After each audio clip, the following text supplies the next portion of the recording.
नमस्कार साथियों, infusion notes के यूट्यूब चैनल पर आपका स्वागत है। मैं आपका साथी कपिल तिवारी आज आपके सामने 21 सितंबर 2023 इंडिया करंट अफेयर्स का सेशन लेकर प्रस्तुत हूँ। साथियों, इस सेशन में जितने ही महत्वपूर्ण प्रश्न बने हैं उन पर चर्चा करूंगा। साथ ही उन प्रश्नों से जुड़ी हुई जो महत्वपूर्ण जानकारी होगी वो भी मैं आपके साथ शेयर करूंगा। मेरा प्रयास है कि आपको कम समय में मैं क्वालिटी वाले प्रश्न प्रोवाइड कराऊं। मेरे द्वारा किया जा रहा है यह प्रयास अगर साथियों आपको सार्थक लग रहा है तो इस सेशन को लाइक व शेयर जरूर कीजिएगा। इन्फ्यूजन नोट्स के यूट्यूब चैनल को लाइक व सब्सक्राइब कीजिएगा।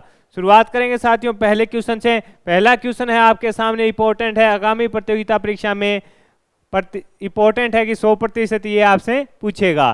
क्वेश्चन है, नारी शक्ति वंदन विधेयक 2023 के अनुसार लोकसभा और राज्यों की विधानसभाओं में महिलाओं को कितना आरक्षण दिया जाएगा। इंपॉर्टेंट लगा लेना साथियों, संभावित है कि आगामी प्रतियोगिता परीक्षा में यह क्वेश्चन आपसे पूछा जाएगा। तो आंसर रहेगा 33% है जो आरक्षण दिया जाएगा। अभी जो संसद का विशेष सत्र चल रहा है उसमें यह बिल अभी मंजूरी दी गई है। इसको ये आगे साथियों लोकसभा में जाएगा और उसके बाद है जो राज्यसभा में जाएगा, और राज्यसभा के बाद है जो राष्ट्रपति जी इस पर मोहर लगाएंगे। उसके बाद यह नियम बन जाएगा और उसके बाद है जो क्या है कि महिलाओं को लोकसभा है विधानसभा है वहां पर जो चुनाव होते हैं उसमें 33% आरक्षण की सुविधा मिल जाएगी। कितने प्रतिशत की मिलेगी?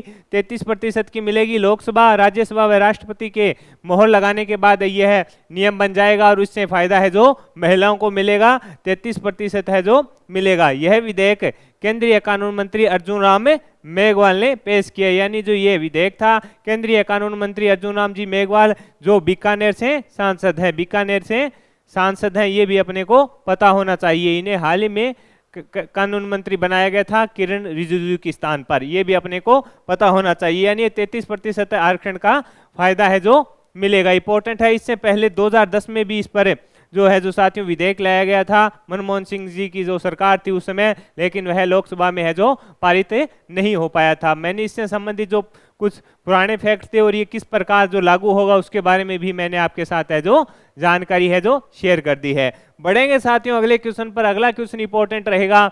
अगला क्वेश्चन है आपके सामने, पुराने संसद भवन को किस नाम से जाना जाएगा। ये इंपॉर्टेंट है कि जो पुराना संसद भवन है उसको किस नाम से जाना जाएगा। तो आंसर होगा संविधान सदन। ये इंपॉर्टेंट है, पूछा जा सकता है, आपको नाम याद रखना है, संविधान सदन के नाम से जाना जाएगा।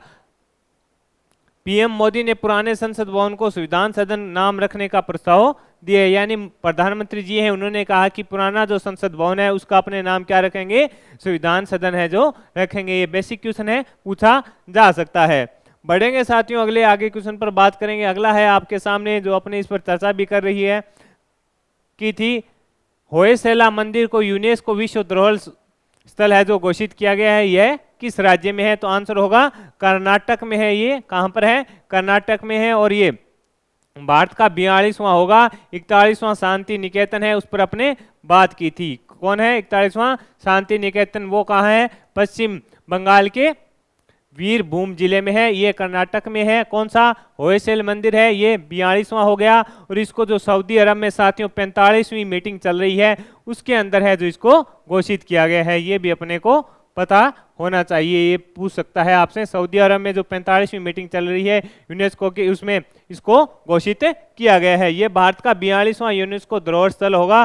कर्नाटक के वेलूर हेलीपैड और सोमनाथपुरा में मंदिर है। ये भगवान विष्णु व शिव को अर्पित है। ये मैंने आपको बता दिया कि 42वां यूनेस्को धरोहर स्थल होगा। यह कर्नाटक के कई जगहों पर है, वेलूर, हेलीबीडा और सोमनाथपुरा में है। ये भगवान विष्णु व शिव को समर्पित है। इस प्रकार की इससे संबंधित जानकारी है जो मैंने आपके साथ शेयर की है। आगे बढ़ेंगे, अगले क्वेश्चन पर बात करेंगे साथियों।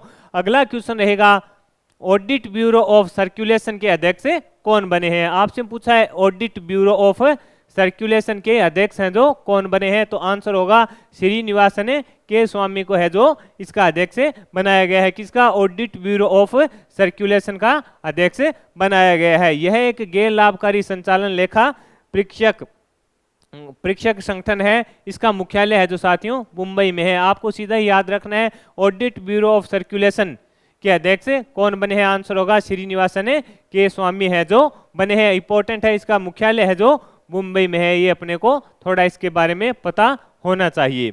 अगले क्वेश्चन पर बात करेंगे। अगला क्वेश्चन है आपके सामने, हाल ही में उड़ान भवन का उद्घाटन है जो कहाँ किया गया। ये क्वेश्चन आपसे पूछा गया है कि हाल ही में उड़ान भवन है उसका उद्घाटन है जो कहाँ किया गया। आंसर होगा नई दिल्ली में किया गया। किसने किया गया? किसने किया? ज्योतिरादित्य सिंधिया ने किया। ज्योतिरादित्य सिंधिया ने किया, उड़ान भवन का उद्घाटन किया। इनके साथ ही ई वॉलेट सर्विस को भी इन्होंने लॉन्च किया, यानी इसके जो उड़ान भवन है उसका उद्घाटन किया था और इसके साथ है इन्होंने ई वॉलेट सर्विस को भी है जो लॉन्च किया है।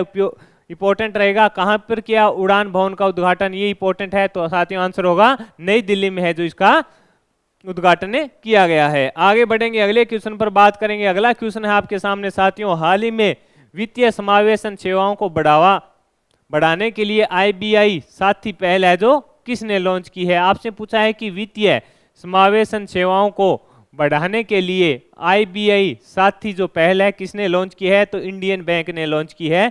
किसने लॉन्च की है साथियों? तो आपका आंसर होना चाहिए इंडियन बैंक है उसने लॉन्च की है। किसने? इंडियन बैंक ने इसको लॉन्च किया है। इसकी स्थापना जो 1960 में हुई थी और इसका मुख्यालय कहाँ पे है? चेन्नई में है। यह भी अपने को पता होना चाहिए। यानी जो वित्तीय समावेशन सेवाएं हैं उनको बढ़ाने के लिए IBI साथी पहल है जो किसने शुरू की है। तो आंसर होगा इंडियन बैंक ने है जो शुरू की है। इंपॉर्टेंट है, पूछा जा सकता है।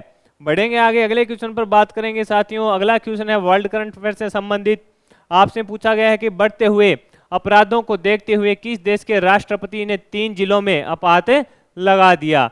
यानी जो बढ़ते हुए अपराध है उनको देखते हुए किस देश के राष्ट्रपति ने 3 जिलों में आपात लगा दिया। तो आंसर होगा आपातकाल की घोषणा कर दी पेरू में। कहां पे? पेरू में। और राष्ट्रपति कौन है? डिना बोलुआर्टे। कौन है राष्ट्रपति? ये महिला राष्ट्रपति है। डिना बोलुआर्टे पहली महिला राष्ट्रपति है पेरू की। इन्होंने जो 3 अपने जिले थे वहां पर आपातकाल की स्थिति घोषित कर दी है। अपराध की संख्या वहां पर लगातार बढ़ती जा रही है जिसके चलते यह निर्णय लिया गया है। पूछा जा सकता है इस प्रकार का प्रश्न साथियों। आगे बढ़ेंगे, अगले क्वेश्चन पर बात करेंगे। अगला क्वेश्चन है आपके सामने, सिंगापुर ग्रैंड पिक्स किसने जीती। इंपॉर्टेंट है, आपसे पूछेगा सिंगापुर ग्रैंड पिक्स किसने जीती। आंसर होगा कार्लोस सेज ने जीती है। ये फरारी के ड्राइवर है, आपको ये पता होना चाहिए। सीधा का सीधा याद रखना है, सिंगापुर ग्रैंड पिक्स किसने जीती? कार्लोस सेज ने जीती। अगले क्वेश्चन पर बात करेंगे, हाल ही में किस ITI के शोधकर्ताओं ने चाय फैक्ट्री के कचरे को फार्म उत्पाद में बदला है। यानी किस ITI के शोधकर्ताओं ने चाय फैक्ट्री के कचरे को है जो फार्म उत्पाद में बदला है। तो आंसर होगा IIT गुवाहाटी। क्या आंसर होगा? IIT गुवाहाटी आंसर होगा। अगला क्वेश्चन है जो साथियों उस पर अपने बात करेंगे। अगला क्वेश्चन है, हाल ही में भारत ने किस देश के राजनयिक को निष्कासित किया है। तो आंसर होगा कनाडा। कनाडा के राजनयिक को है जो निष्कासित है जो भारत सरकार के द्वारा कर दिया गया है। इससे पहले वहां के जो अपने भारत का जो राजनयिक था उसको भी है वहां पे से निष्कासित कर दिया गया था। ये मुद्दा साथियों खालिस्तान को लेकर है कि कनाडा के लोग हैं वो खालिस्तानियों को समर्थन कर रहे हैं। अभी हाल ही में जो एक खालिस्तानी नेता जिंजर मारा गया था उसको ऐसा माना जा रहा है कि उसकी हत्या में है जो भारतीयों का हाथ है, जिसके चलते है जो अपने वहां पर राजनयिक थे उनको निष्कासित कर दिया गया था। और जिसके चलते है जो अभी भारत सरकार ने भी कड़ा फैसला लेते हुए 5 दिन का समय दिया है राजनयिकों को, आप यहाँ से खाली करके अपने देश लौट जाइए। तो ये इंपॉर्टेंट क्वेश्चन थे साथियों, जो 10 की इंपॉर्टेंट क्वेश्चन मैंने आपके साथ शेयर किए इस सेशन में। और इस सेशन में जुड़े जो महत्वपूर्ण तथ्य थे उनकी जानकारी भी मैंने आपके साथ शेयर की। मेरा प्रयास रहा कि आपको कम समय में क्वालिटी वाले पर्सन प्रोवाइड कराऊं। मेरे द्वारा किया जा रहा है यह प्रयास अगर साथियों आपको सार्थक लग रहा है तो इस सेशन को लाइक व शेयर जरूर कीजिएगा। इन्फ्यूजन नोट्स के यूट्यूब चैनल को लाइक व सब्सक्राइब कीजिएगा। धन्यवाद।